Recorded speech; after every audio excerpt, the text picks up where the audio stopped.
آج کے جمعۃ المبارک کے خطبہ میں جس عنوان کے تحت چند گزارشات آپ کی سماعتوں کی نظر کرنا چاہتا ہوں،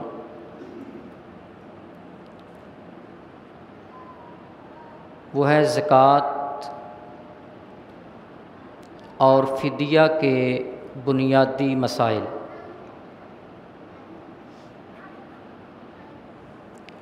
کیونکہ زکوٰۃ کے تفصیلی مسائل وہ تو ایک جمعہ میں بیان نہیں کیے جا سکتے،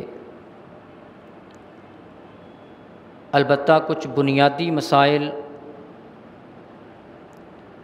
زکوٰۃ اور فدیہ کے حوالے سے قرآن و حدیث کی روشنی میں آپ حضرات کے سامنے رکھنا چاہوں گا۔ زکوٰۃ دین اسلام کے ارکان میں سے ایک اہم رکن ہے۔ جس طرح ہمیں نماز کی دعائیں اور نماز پڑھنے کا طریقہ اس کا علم ہونا چاہیے، اسی طرح زکوٰۃ کے متعلقہ معاملات کا بھی ہمیں علم ہونا چاہیے، کیونکہ ہم میں سے زکوٰۃ کے حوالے سے تین قسم کے لوگ ہو سکتے ہیں۔ ایک قسم جو زکوٰۃ دینے والے ہیں، اور دوسری قسم جو زکوٰۃ لینے والے ہیں، اور تیسری قسم کہ جن کے پاس اتنی حیثیت تو نہیں کہ وہ زکوٰۃ ادا کرنے والے بنیں، اور اتنے کمزور بھی نہیں کہ زکوٰۃ کے قرآن کریم نے سورۃ التوبہ میں جو 8 مصارف بیان کیے ہیں ان 8 میں سے کسی میں سے ایک اہم ہوں،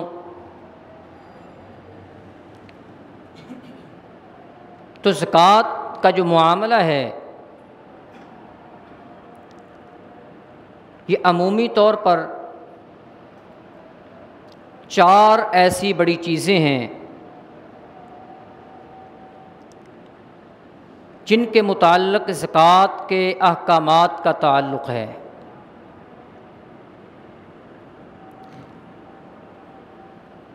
اور ان ساری چیزوں کی اپنی اپنی شرائط اور ہر ایک چیز کا ایک اپنا نصاب ہے جو شریعت نے بیان کیا ہے۔ مثال کے طور پر چاندی ہے، اب چاندی پر جو زکوٰۃ ہے شریعت نے اس کی مکمل رہنمائی فرمائی ہے۔ کتنی چاندی پر زکوٰۃ ہوگی اس کی وضاحت بھی نبی علیہ الصلاۃ والسلام نے فرما دی ہے کہ 5 اوقیہ سے کم چاندی پر زکوٰۃ نہیں ہے۔ کم از کم چاندی کی مقدار اگر آپ کے پاس 5 اوقیے ہے تو پھر زکوٰۃ فرض ہوگی۔ اب 1 اوقیہ وہ 40 درہم کا ہے، تو گویا کہ 200 درہم پر 5 درہم زکوٰۃ ہوگی۔ جب درہم سے ہم گرام میں لے کر آتے ہیں اس کا وزن، وہاں پر علماء کرام میں ناپ، تول، کیل، ماپ کے اعتبار سے کچھ اختلافات آ جاتے ہیں۔ یہی مثال کے طور پر 200 درہم چاندی پر 5 درہم زکوٰۃ ہے۔ اب 200 درہم کو گرام میں لے کر آئیں گے کتنے بنیں گے؟ بعض لوگوں نے اس کا تخمینہ لگایا تو 460 گرام چاندی یہ برابر ہے 200 درہم کے۔ اور بعض نے اس کا اندازہ لگایا کیونکہ جو ترازو ہے اس میں کچھ فرق ہے،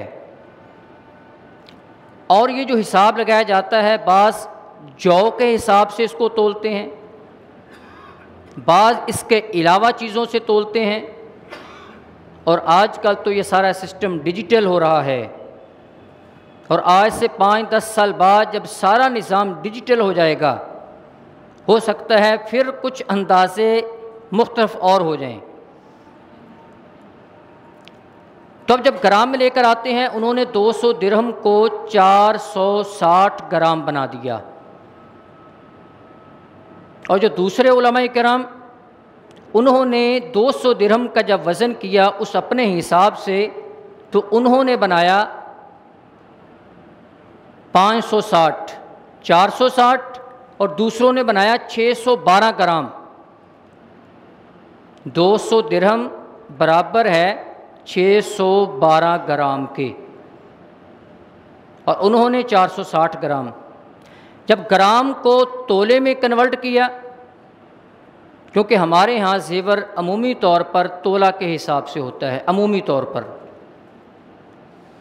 جنہوں نے 460 گرام بنایا تھا تو 460 گرام کو جب تولے میں کنورٹ کیا تو وہ بنا 40 تولے، اور جنہوں نے بنایا تھا 612 گرام تو انہوں نے بنایا تولوں کے حساب سے 52.5 تولے۔ کسی کے پاس اگر 40 تولے چاندی ہے تو اس پر زکوٰۃ ہوگی 2.5% کے اعتبار سے 40واں حصہ، یعنی دوسرے اعتبار سے 52.5 تولے کم از کم۔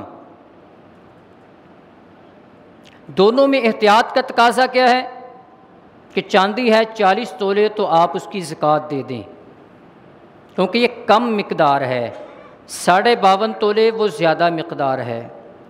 لیکن جو 52.5 تولے چاندی کے اعتبار سے چاندی کی زکوٰۃ دیں گے انہیں منکر زکوٰۃ نہیں کہا جا سکتا، انہیں مانعین زکوٰۃ نہیں کہا جا سکتا، انہیں کوئی شریعت کا ان پر کوئی فتویٰ ان پر بھی نہیں لگایا جا سکتا۔ کیوں؟ انہوں نے بھی خلوص نیت کے ساتھ ان دراہم کو کنورٹ کیا ہے گرام میں، اور گرام کو پھر آگے کنورٹ کیا ہے تولوں کے اندر۔ تو گویا کہ چاندی میں کم از کم 40 تولے یا 52.5 تولے چاندی کسی کے پاس ہے تو وہ زکوٰۃ ادا کرے گا۔ اس سے اگر کم چاندی ہے تو زکوٰۃ نہیں ہے، اس سے زیادہ ہے تو جتنی زیادہ ہوتی جائے گی اس حساب سے 2.5% کے حساب سے اس پر زکوٰۃ ہوگی۔ اسی طرح گولڈ، سونا، جو کہ ہمارے تقریباً ہر گھر کے استعمال میں ہے، تو سونے کے بارے میں نبی علیہ الصلوۃ والسلام نے جو فرمایا ہے، فرمایا کہ 20 دینار سے اگر کم سونا ہے زکوٰۃ نہیں ہے، 20 دینار سونا ہے یا 20 دینار سے زیادہ سونا ہے تو پھر اس پر زکوٰۃ ہوگی۔ کتنی زکوٰۃ؟ مقدار اتنی ہے 2.5%، یعنی 20 دینار سونے پر آدھا دینار زکوٰۃ ہوگی۔ جب ہم دینار کو گرام میں لے کر آتے ہیں، کیونکہ دینار سونے کا، درہم چاندی کا ہوتا ہے، جب دینار کو ہم لے کر آتے ہیں گرام کے اندر، اب یہاں پر بھی وہ اختلاف آ گیا اس کے تولنے کے اندر۔ بعض نے 20 دینار کو جب گرام بنائے ہیں وہ 70 گرام، 20 دینار یہ برابر ہیں 70 گرام کے۔ اور دوسرے جو احباب ہیں انہوں نے اس کا وزن کیا ہے 20 تولے 20 دینار برابر ہیں 87 گرام کے۔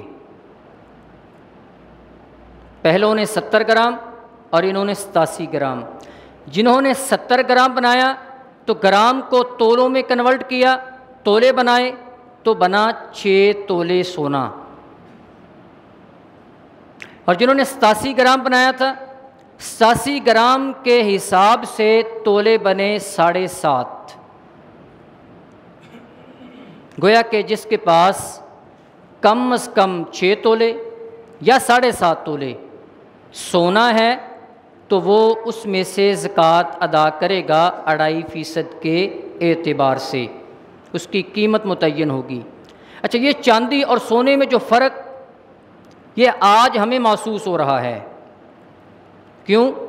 چاندی کی قیمت ہمارے ہاں اور ہے، سونے کی قیمت ہمارے ہاں اور ہے، اور بہت زیادہ فرق ہے۔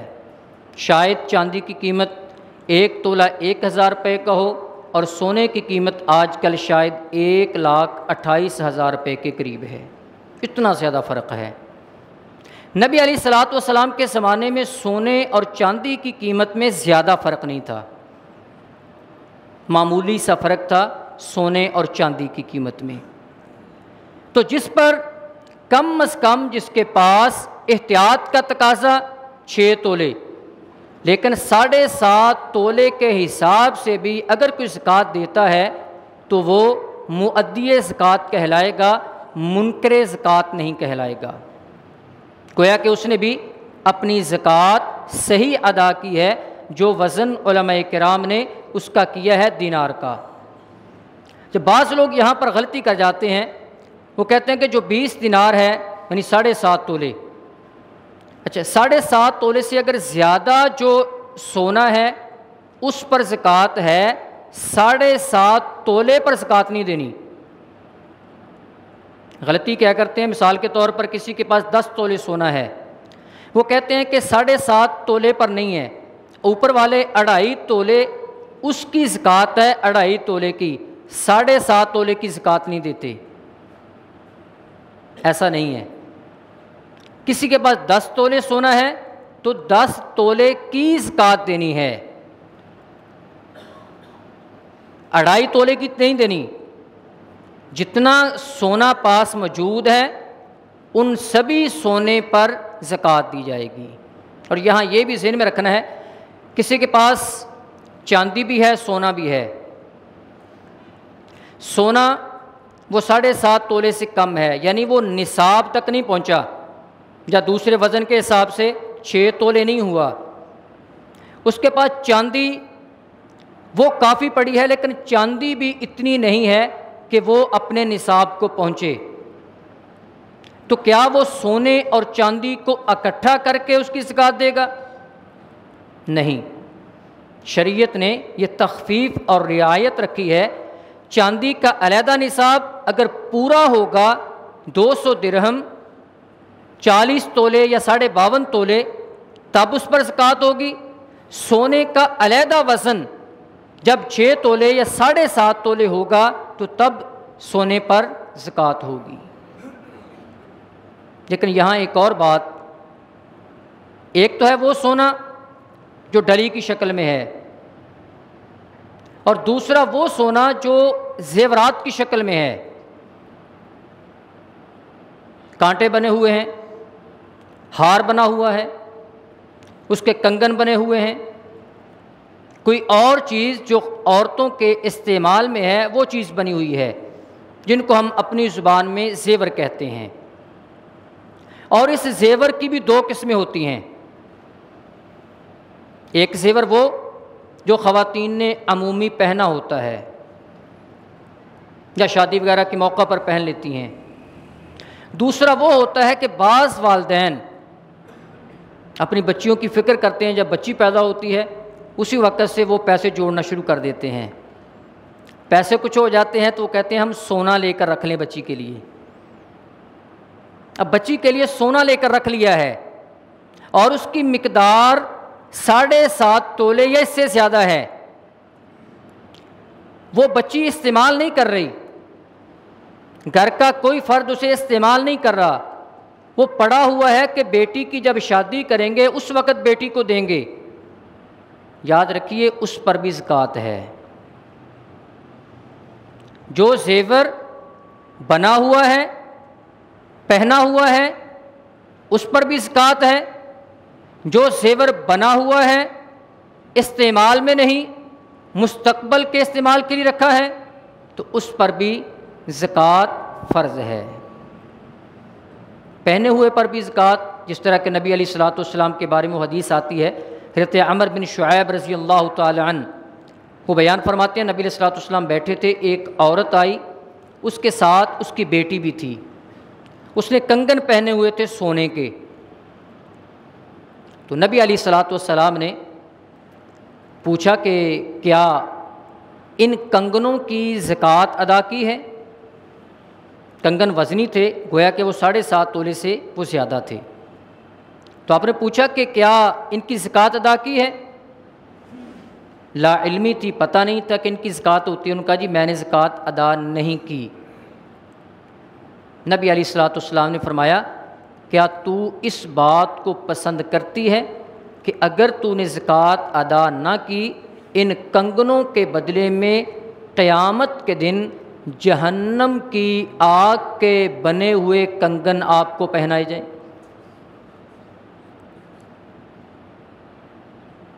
تو گویا کہ جو پہنا ہوا ہے وہ ہار کی شکل میں ہے, کنگن کی شکل میں ہے, انگوٹھی کی شکل میں ہے, سارا جتنا بھی وہ زیور ہے. البتہ اس میں سے اگر کھوٹ ہے اس کا وزن نکال دیا جائے گا. سنار اس کو جانتا ہے کہ کتنی کھوٹ ہوتی ہے, پاکستان کے سونے میں کتنی کھوٹ ہے, سعودی عرب کے سونے میں کتنی کھوٹ ہے. جتنی سونے میں کھوٹ ہے اتنی ہمارے دلوں میں بھی شاید کھوٹ ہے. اتنا فرق ہے کہ پاکستان کے لوگوں کے دلوں میں کتنی کھوٹ ہے اور پاکستان کے بنے ہوئے سونے میں کتنی کھوٹ ہے. سعودی عرب کے بنے ہوئے سونے میں کتنی کھوٹ ہے اور سعودی عرب کے رہنے والے لوگوں میں کتنی کھوٹ ہے, کتنا وہ خالص سونا ہے ان کا. کھوٹ نکال کر, موتی نکال کر, دیگر چیزیں جو علیحدہ ہیں انہیں نکال کر جو اصل سونا ہے اس کا وزن کر کے اس میں سے 2.5% کے حساب سے وہ زکوٰۃ ادا کر دی جائے. بعض لوگوں کے پاس دونوں صورت میں پڑا ہے, کچھ استعمال میں ہے, کچھ ڈلی کی شکل میں ہے. جو استعمال میں ہے وہ 7.5 تولے نہیں ہے, 5 تولے ہے مثال کے طور پر. جو ڈلی کی شکل میں ہے وہ بھی 7.5 تولے نہیں, وہ بھی 5 تولے ہے. اب یہاں ان دونوں کو اکٹھا کیا جائے گا. کیوں؟ چیز ایک ہے, اس کی حالت مختلف ہے, چیز ایک ہے.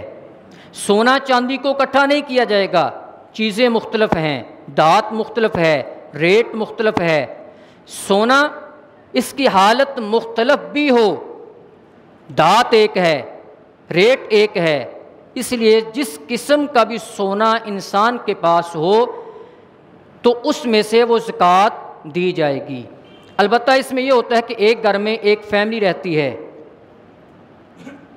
اب اس میں کچھ سونا ہے ساس کے پاس اور کچھ سونا ہے بہو کے پاس. اب کیا ان دونوں کو اکٹھا کیا جائے گا؟ حالانکہ ایک گھر میں رہتے ہیں, ایک چولہے پہ کھانا پکتا ہے, اکٹھی ایک جگہ سے انکم آتی ہے. نہیں, یہاں اکٹھا نہیں کیا جائے گا. کیوں؟ ملکیت علیحدہ ہے. ملکیت ایک ہے, جس پر زکوٰۃ فرض ہے اس کے پاس کیا اتنا سونا موجود ہے تو ٹھیک ہے.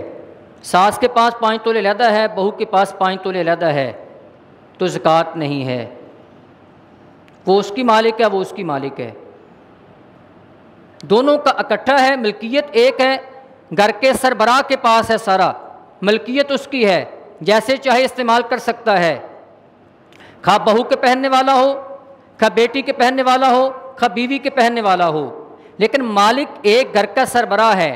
جیسے چاہے جب چاہے وہ فروخت کر سکتا ہے، جیسے چاہے تبدیل کر سکتا ہے، جیسے چاہے استعمال کر سکتا ہے، بہو کا چاہے بیوی کو دے دے، بیوی کا زیور بہو کو دے دے، اتنا اختیار اگر اس کا گھر میں چلتا ہے پھر سمجھا جائے گا کہ اس کا اقتدار ہے اور باقی سربراہ ہے، تو پھر وہاں پر وہ اکٹھا ہی شمار ہوگا۔ یہ سونا اور چاندی۔ اور تیسری چیز زکوٰۃ میں جو دیکھی جاتی ہے وہ ہے نقدی مال، پیسہ گھر میں پڑا ہوا ہو۔ یہ یاد رکھیں ان ساری چیزوں کے لیے ایک شرط وہ لازمی ہے، چاندی کے لیے، سونے کے لیے، نقدی کے لیے، سامان تجارت کے لیے۔ وہ کون سی ہے؟ 1 سال کا گزرنا۔ اگر آج میں نے 7.5 تولے سونا خریدا ہے تو مجھ پہ زکوٰۃ فرض نہیں ہوگی، 6 مہینے کے بعد بھی فرض نہیں ہوگی، 11 مہینے کے بعد بھی فرض نہیں ہوگی، 12 مہینے چاند کے اعتبار سے جب گزریں گے تو تب اس پر زکوٰۃ فرض ہوگی۔ 1 سال کا گزرنا اور نصاب کا پورا ہونا، چاندی کا علیحدہ، سونے کا علیحدہ، تب 2 چیزیں ہوں گی تو زکوٰۃ فرض ہوگی۔ اب ایک آدمی ہے، اس کے پاس چاندی بھی نہیں ہے، سونا بھی نہیں ہے، اس کے پاس مال ہے، اب وہ کیسے زکوٰۃ دے گا؟ نقدی ہے۔ جس کے پاس نقدی ہے، پیسے ہیں، بینک میں پڑے ہیں یا گھر میں پڑے ہیں، ان پر بھی زکوٰۃ ہوگی۔ کتنے پر زکوٰۃ شروع ہوگی؟ یہاں پر بھی وہی 2 جو داتے ہیں، سونا اور چاندی۔ نبی علیہ السلام کے زمانے میں دونوں کی قیمت برابر تھی، یعنی قریب قریب تھی، اس لیے سونے کے حساب سے بھی اس وقت زکوٰۃ دی جا سکتی تھی پیسوں سے، چاندی کو معیار بنا کر بھی۔ اب کیا ہے؟ اب سونے کی قیمت بہت زیادہ، چاندی کی قیمت بہت کم۔ اب معیار کس کو بنانا ہے؟ مال کی زکوٰۃ دینے کے لیے، پیسے کی زکوٰۃ دینے کے لیے۔ تو اس میں بعض احباب نے، علماء کرام نے، محدثین نے کہا کہ چاندی کو معیار بنایا جائے، کہ جس کے پاس 52.5 تولے چاندی کے برابر پیسے ہیں، 1 سال ہو گیا ہے اس کی ملکیت میں آئے ہوئے، قبضہ میں آئے ہوئے، تو اس پر وہ زکوٰۃ دے گا 2.5% کے اعتبار سے۔ اور دیگر محدثین نے کہا کہ جس کے پاس 7.5 تولے سونے کی قیمت کے برابر جس کے پاس پیسے ہوں اور سال گزر جائے تو تب وہ اپنی نقدی سے، اپنے پیسوں سے 2.5% کے اعتبار سے زکوٰۃ ادا کرے گا۔ دونوں اقوال موجود ہیں، دونوں میں سے جس پر بھی عمل کر لیا جائے الحمدللہ وہ شریعت کے مسئلے پر عمل کرے گا۔ دونوں میں سے اگر کسی کو ترجیح دی جائے، دونوں میں سے دیکھا جائے کہ بہتر کون سا ہے جس میں غریبوں کا فائدہ ہو، مسکینوں کا فائدہ ہو، کیونکہ ہمارے معاشرے میں امراء کے مقابلے میں غرباء زیادہ ہیں، تو پھر اپنے مال کو چاندی کو معیار بنا کر زکوٰۃ دینی چاہیے۔ جس کے پاس 52.5 تولے چاندی کی قیمت کے برابر تقریباً 40,000 روپے بنتا ہے، اتنے پیسے موجود ہیں اور 1 سال سے موجود ہیں، 1 سال اس کے پاس رہے ہیں، تو تب وہ اس کی زکوٰۃ ادا کرے گا۔ جیسے میں نے کہا تھا سونے اور چاندی کو اکٹھا نہیں کیا جا سکتا، اس طرح چاندی اور پیسوں کو بھی اکٹھا نہیں کیا جا سکتا، سونے اور پیسوں کو بھی اکٹھا نہیں کیا جا سکتا۔ البتہ پیسوں کے ساتھ اگلی چیز ہے سامان تجارت۔ سامان تجارت، کاروبار، فیکٹری ہے، کارخانہ ہے، دکان ہے، یا گاڑیوں کی سیل کا کام ہے۔ گاڑی ذاتی طور پر رکھی ہے، اس پر زکوٰۃ نہیں ہے جتنی مالیت کی بھی ہو، ذاتی استعمال کی رکھی ہے۔ اگر رکھی ہے فروخت کے لیے ایز اے کاروبار فار سیل تو اس پر زکوٰۃ ہوگی، مالیت دیکھ کر، پیسے دیکھ کر، کیونکہ وہ سامان تجارت ہے۔ قرآن کریم میں اللہ تعالیٰ نے فرمایا یا ایھا الذین آمنوا انفقوا من طیبات ما کسبتم،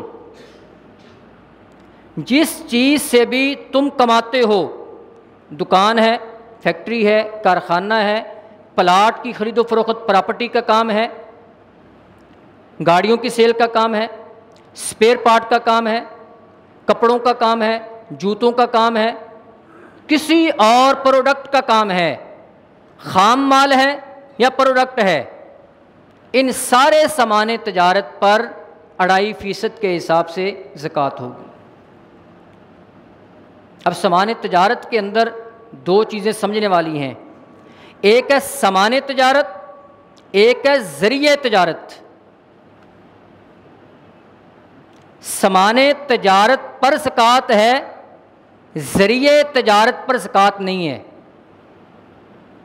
مثال کے طور پر کسی کی فیکٹری ہے، فیکٹری میں جرابیں بنتی ہیں، کپڑا بنتا ہے یا کوئی اور چیز بنتی ہے، جو بھی چیز بنتی ہے وہاں پر، اب وہاں پہ فیکٹری کے اندر لاکھوں روپیوں کا فرنیچر پڑا ہوا ہے بیٹھنے کے لیے، استعمال کے لیے، لاکھوں روپیوں کی وہاں پر مشینری ہے، کروڑوں روپیوں کی وہاں پر مشینری فیکٹری میں لگی ہوئی ہے۔ اب کیا اس مشینری پر بھی زکوٰۃ ہوگی؟ نہیں۔ کیوں؟ وہ سبب ہے کمانے کا، وہ سامان تجارت نہیں ہے، وہ اسباب تجارت ہے، ذریعہ تجارت ہے۔ ہاسپٹل ہے، ہاسپٹل میں کروڑوں کی مشینری ہے، تو مشینری پر زکوٰۃ نہیں ہے۔ فرنیچر وہاں پر پڑا ہوا ہے لاکھوں کا، کروڑوں کا، اس پر زکوٰۃ نہیں ہے۔ جو اس کی آمدنی ہے، اس کی انکم پر زکوٰۃ ہوگی 2.5% کے اعتبار سے۔ اگر ان ساری چیزوں کو دیکھنا ہو تو پھر انسان آسانی سے یہ دیکھ سکتا ہے، پلاٹ کا کام ہے، پراپرٹی کا کام ہے، پلاٹ اگر اپنی رہائش کے لیے لیا ہے، آج ہمارے پاس 5 مرلے کا مکان ہے، آئندہ ہمیں زیادہ ضرورت ہوگی، چلے میں آج کل آسان ملتا ہے، ایک پلاٹ لے کر رکھ لوں، 10 سال کے بعد ہمارے گھر کے لیے کام آ جائے گا۔ نیت یہ ہے، پلاٹ لیا ہوا ہے، جتنی مالیت، جتنی قیمت کا بھی ہے، اس پر زکوٰۃ نہیں۔ پلاٹ لیا ہے، آج میرے پاس پیسے ہیں، میں پلاٹ لوں، 6 مہینے کے بعد زیادہ پیسے کے لیے بیچوں گا، گویا کہ یہ فار سیل ہے۔ جو چیز فار سیل ہو اس پر زکوٰۃ ہوگی۔ گاڑی ہے، ذاتی استعمال کے لیے زکوٰۃ نہیں، گاڑی ہے لیکن وہ چلائی جا رہی ہے لوگوں کے لیے، رینٹ کار، رینٹ کے طور پر، تو جو اس کا رینٹ آئے گا، کرایہ آئے گا، اس پر زکوٰۃ ہوگی، گاڑی پر زکوٰۃ نہیں ہوگی۔ کیوں؟ گاڑی وہ اسباب تجارت ہے، سامان تجارت نہیں ہے، اس گاڑی کو سیل نہیں کیا جا رہا، گاڑی سے آگے کام کیا جا رہا ہے۔ ذریعہ تجارت، اسباب تجارت پر زکوٰۃ نہیں ہے، بلکہ اس تجارت کے سامان پر۔ اب تجارت کا سامان، دکان ہے، دکان پہ سامان آج پڑا ہوا ہے، وہ مختلف ہے، 1 مہینے کے بعد فروخت ہو جانا ہے، تبدیل ہوتا رہتا ہے۔ اب اس کا کیسے حساب لگائیں؟ سال کے بعد خواہ رمضان ہو، یہ تو ہم نے کر لیا ہے نا کہ رمضان میں ہی زکوٰۃ دینی، اچھی بات ہے، زیادہ ثواب ہے، لیکن اس کے علاوہ بھی جب سال ہو جائے زکوٰۃ اس وقت دی جا سکتی ہے، بلکہ دینی چاہیے جب بھی سال ہو، خواہ رمضان ہو یا غیر رمضان ہو۔ جس وقت حساب لگانا ہے اپنی پوری دکان کے اندر، اس وقت جتنے مالیت کا سامان پڑا ہوا ہے اس کا حساب لگا لینا ہم نے۔ اس میں خام مال بھی ہو سکتا ہے، اس میں ہماری تیار کردہ چیز جو پروڈکٹ ہے وہ بھی ہو سکتی ہے، دونوں چیزوں کو ہم نے اکٹھا کر لینا ہے، خام مال، پروڈکٹ، اور اس کے ساتھ ہم نے دیکھنا ہے کہ میرے پاس پیسے کتنے ہیں اس وقت موجود، وہ اکٹھے کر لیے 3 چیزیں، اور چوتھی چیز اس کے ساتھ ہم نے اکٹھی کر لینی ہے کہ میں نے پیسے لینے کتنے ہیں، کیونکہ جو پیسے آپ نے ادھار کسی کو دیے ہیں وہ آپ کی ملکیت ہیں، وہ آپ کے ہی پیسے ہیں، اس کو شمار کرنا ہے اگر سال گزر گیا ہے۔ 4 چیزوں کو اکٹھا کر لیا، خام مال کو، پروڈکٹ کو، اور اس کے ساتھ جو پیسے نقدی ہے اس کو بھی، اور اس کے ساتھ جو ادھار گیا ہوا ہے، کچھ دنوں کے بعد آ جانے ہیں پیسے، 1 مہینے کے بعد، 2 مہینے کے بعد پیسے آ جانے ہیں، میرے پیسے ہیں گئے ہوئے ہیں۔ 4 چیزوں کو اکٹھا کر لیا۔ اب 4 چیزوں کو اکٹھا کرنے کے بعد بسا اوقات اس آدمی نے پیسے دینے بھی ہوتے ہیں۔ مال لیا ہے، لاہور سے منگوایا 5 لاکھ کا، میرے پاس اب دکان پر 10 لاکھ کا پڑا ہوا ہے، اب 10 لاکھ میں نے حساب لگایا تھا، نقدی کا حساب لگا لیا، جو ادھار لینا تھا 2 لاکھ روپے وہ بھی لگا لیا، 12 لاکھ ہو گیا۔ 5 لاکھ میں نے دینا ہے، 5 لاکھ اس میں سے نکال دیا جائے گا، منہا کر دیا جائے گا، تو گویا کہ 12 لاکھ میں سے 5 لاکھ نکال کر 7 لاکھ روپیہ بچے گا، تو اس 7 لاکھ پر 2.5% کے اعتبار سے زکوٰۃ ہوگی۔ باقی اور بہت سے تفصیلی مسائل ہیں، تو میں چاہتا ہوں اس کے ساتھ اگر کوئی ساتھی زکوٰۃ کے بارے میں مسئلہ پوچھنا چاہتا ہے تو بعد میں وہ پوچھ سکتا ہے، لیکن یہاں یہ بات عرض کر دوں، بہت سے لوگ جس طرح میتھ میں، ریاضی میں فرضی ایکس کو فرض کر لو، وائی کو فرض کر لو، ضرورت کے مسائل پوچھنے والے لوگ کم ہوتے ہیں، فرضی مسائل زیادہ پوچھنے والے ہوتے ہیں۔ اچھا اگر اس کے پاس یہ ہو جائے، اچھا اس کے پاس یہ ایسے ہو جائے، اس کے پاس ایک گاڑی، فرضی مسائل نہیں، ضرورت کے مسائل اگر زکوٰۃ کے ہوں تو جمعہ کے بعد آپ پوچھ سکتے ہیں۔ دوسرا مسئلہ تھا ہماری گفتگو کا فدیہ۔ فدیہ کسے کہا جاتا ہے؟ رمضان المبارک کے مہینے کے اندر جو روزے رکھنے ہیں اس کا فدیہ۔ روزوں کی جو فرضیت ہے، کیونکہ ان دنوں کے لیے یہ بھی فدیے کا اہم مسئلہ ہوتا ہے۔ روزے کی جو فرضیت ہے، پہلے نبی علیہ الصلوۃ والسلام جب مدینہ میں گئے ہیں 3 روزے 13، 14، 15 چاند کی نفلی روزے جس کو ہم کہتے ہیں وہ رکھتے تھے۔ روزے فرض ہوئے بیک وقت، جس طرح آج روزے فرض ہیں ایسے فرض نہیں ہوئے۔ پہلے کیا تھا؟ روزے فرض ہو گئے ہیں، ساتھ یہ رعایت تھی جس نے روزہ رکھنا ہے روزہ رکھے، جس نے روزہ نہیں رکھنا وہ 2 وقت کا کھانا یعنی 1 مسکین کا کھانا وہ کسی کو فدیہ کے طور پر دے دے۔ رخصت تھی، اور اس کے ساتھ یہ رخصت تھی کہ شام کو افطاری کر لی ہے، افطاری کرنے کے بعد جب تک آپ سوئے نہیں ہیں، سونے سے پہلے پہلے جو کھا لیا وہ کھا لیا۔ اب سونے کے بعد اگر آنکھ لگ گئی تو پھر آپ سحری نہیں کر سکتے۔ یہ حکم تھا سونے سے پہلے پہلے جو کھانا ہے وہ کھانا ہے، سونے کے بعد اٹھ کر آپ سحری نہیں کرنی، جو سونے سے پہلے کھایا تھا اسی کو سحری کی بنیاد بنا کر آپ نے اگلے دن غروب آفتاب تک کچھ کھانا پینا نہیں ہے۔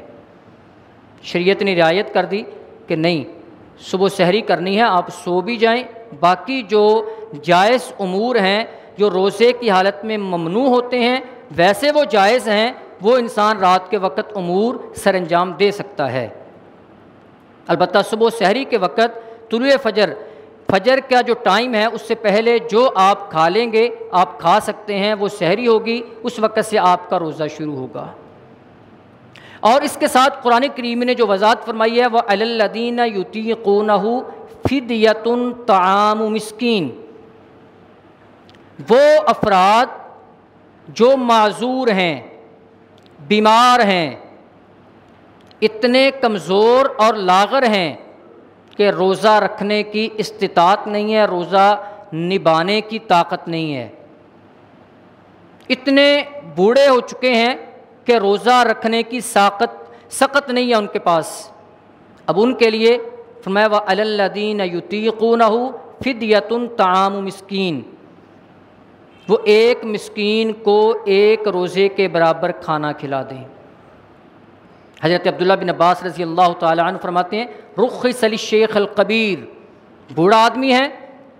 اب معذور افراد یا بیمار افراد ان کی بھی 2 قسمیں ہیں، ایک وہ بیماری جو عارضی ہوتی ہے، کسی کو بخار ہو گیا، سر درد ہو گئی، کچھ دنوں کے لیے بلڈ پریشر وہ ہائی ہو گیا، لو ہو گیا، شوگر لو ہو گئی، کچھ دنوں کے لیے ہائی ہو گئی، عارضی بیماری جو ٹھیک ہونے کی امید ہے، عمومی طور پر تحت الاسباب، تو ایسی بیماری میں روزہ نہیں رکھا جائے گا اگر روزہ نہیں رکھ سکتا وہ، لیکن اس کا فدیہ بھی نہیں دیا جائے گا، اس کا فدیہ بھی نہیں دیا جائے گا، بلکہ جب وہ تندرست ہوگا اس وقت وہ خود روزہ رکھے گا۔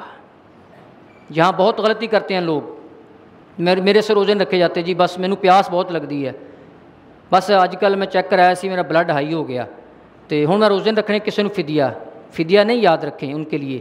فدیہ ہے ان لوگوں کے لیے جو مستقل بیمار ہیں اور بیماری ان کی ایسی محسوس ہو رہی ہے کہ تحت الاسباب تندرست نہیں ہو سکتے۔ فوق الاسباب اللہ تعالیٰ چاہے جس کو چاہے وہ تندرست کر سکتا ہے، وہ اللہ تعالیٰ کے پاس اسباب ہیں، اختیار ہے۔ تحت الاسباب جو ہمارے اختیار میں ہے اس کے مطابق وہ تندرست نہیں ہو سکتا، اتنا وہ لاغر ہو چکا ہے، بڑھاپا طاری ہو چکا ہے، امید نہیں ہے کہ دوبارہ جوانی آ جائے، یعنی جوانی والی طاقت آ جائے۔ اب وہ آدمی فدیہ دے گا، کتنا؟ طعام مسکین، ایک مسکین کو 2 وقت کا کھانا۔ قرآن کریم نے تو یہ کہا کہ طعام مسکین، مسکین کا کھانا، لیکن محدثین نے، مفسرین کرام نے اس کی تشریح کی ہے کیونکہ روزہ رکھا جاتا ہے، 2 وقت کھانا کھایا جاتا ہے، سحری افطاری، اور عموماً بھی انسان کا کھانا 2 ٹائم ہوتا ہے، تو اس اعتبار سے ایک روزے کا جو فدیہ ہے وہ 2 وقت کا کھانا کھلانا ہے۔ ہم کہہ دیتے ہیں جی کہ میں نے روزہ نہیں رکھنا یا ہمارے بزرگوں نے روزہ نہیں رکھنا، اس کی جگہ پر کسی کو روزہ رکھانا، یہ ہمارے الفاظ ہیں، ہمارا جملہ ہے، کسی قرآن حدیث میں نہیں ہے۔ تو اپنی جگہ پر کسی کو روزہ رکھانا یہ ہمارے جملے ہیں، ہمارے الفاظ ہیں، ہمارے معاشرے کے۔ قرآن اور حدیث میں اس طرح کا کوئی جملہ نہیں ہے۔ قرآن و حدیث میں کیا ہے؟ ایک روزے کے برابر، 2 کھانوں کے برابر کسی مسکین کو آپ نے کھانا کھلا دینا ہے۔ اس کی مختلف صورتیں ہیں، آپ گھر بلا کر کھانا کھلا سکتے ہیں، آپ کسی مسکین کو صبح و شام کی سحری کرا سکتے ہیں، یعنی صبح سحری شام افطاری کرا سکتے ہیں، 30 اکٹھے لوگوں کو بلا کر بھی آپ کھانا کھلا سکتے ہیں، آپ رمضان سے پہلے اکٹھے کسی کو پیسے بھی دے سکتے ہیں، یار یہ میری طرف سے ہے، آپ نے روزے رکھ لینے ہیں، اور رمضان کے دنوں کے اندر، روزوں کے درمیان بھی آپ یہ پیسے دے سکتے ہیں، رمضان گزرنے کے بعد بھی، رمضان گزرنے کے بعد بھی کسی روزے نہیں رکھے گئے، اچانک اس طرح کا مسئلہ بن گیا، اب وہ مسئلہ بیماری اس کی مستقل بن گئی، اب وہ رمضان کے فوراً بعد اس کا فدیہ دے سکتا ہے۔ اور یہ بھی یاد رکھیں، ضروری نہیں ہے کہ جس کو آپ نے فدیہ دے دیا ہے کوئی اور اس کو فدیہ نہ دے۔ بعض کہتے ہیں میں روزے انہوں رکھان دیا، انہوں کوئی ہور نہ روزے رکھائے، تو کسی دے روزے نہیں رکھنے، میرے روزے رکھنے ہیں، یہ نہیں ضروری۔ اور یہ بھی یاد رکھیں، وہ آدمی جس کو آپ، معذرت ٹائم زیادہ ہو رہا ہے لیکن ضروری مسئلہ ہے، یاد رکھیں فدیے کا جو مسئلہ ہے، آپ جس کو کھانا کھلا رہے ہیں اگر وہ غریب بھی ہے، مسکین بھی ہے، اور وہ خود بوڑھا ہے، اتنا کمزور ہے کہ روزہ رکھنے کی خود طاقت نہیں رکھتا، آپ اس کو بھی وہ 2 وقت کا کھانا دے سکتے ہیں۔ ضروری نہیں ہے جس کو آپ نے کھانا دینا وہ خود روزے دار ہو، کیونکہ قرآن کریم نے مسکین کا لفظ استعمال کیا ہے، آپ نے مسکین کو کھانا کھلانا ہے، اس کے اعمال اس کے ساتھ ہیں، وہ روزہ رکھتا ہے یا نہیں، جان بوجھ کر اگر روزہ چھوڑتا ہے پھر نہیں، اگر عذر کی بنا پر وہ روزہ چھوڑ رہا ہے تو آپ اسے فدیہ دے سکتے ہیں۔ نارملی اگر آپ فدیہ دینا چاہیں 1 مہینے کا رمضان کا تو تقریباً 6000 روپے بنتا ہے نارملی، یعنی 100 روپیہ سحری، 100 روپیہ افطاری، اس حساب سے 6000 روپیہ۔ درمیانہ اگر آپ حساب لگا لیں 125 کے حساب سے تقریباً 7500 روپیہ۔ اگر اس سے کوئی آدمی خوشحال ہے تو 9000 12000 جتنا زیادہ دے گا تو وہ اس کا اتنا ہی فائدہ ہے۔ کیوں؟ کیونکہ یہ اللہ تعالیٰ کے راستے میں خرچ کرنا ہے، جو انسان اللہ کے راستے میں خرچ کرتا ہے اس کا مال کم نہیں ہوتا، زیادہ ہوتا ہے، یہ قرآن کا فیصلہ ہے۔ جو شروع میں آیت پڑھی تھی وَمَا آتَيْتُم مِّن رِّبًا لِّيَرْبُوَ فی اموال الناس فلا یربو عند اللہ، جو انسان دنیا میں سود کا کاروبار کرتے ہیں وہ ظاہری طور پر کوانٹٹی کے اعتبار سے وہ دیکھتے ہیں کہ میرے پاس مال بڑھ گیا ہے تعداد کے اعتبار سے، لیکن فلا یربو عند اللہ، اللہ کے نزدیک وہ بڑھتا نہیں ہے بلکہ اس سے اللہ تعالیٰ برکت کو ختم کر دیتے ہیں۔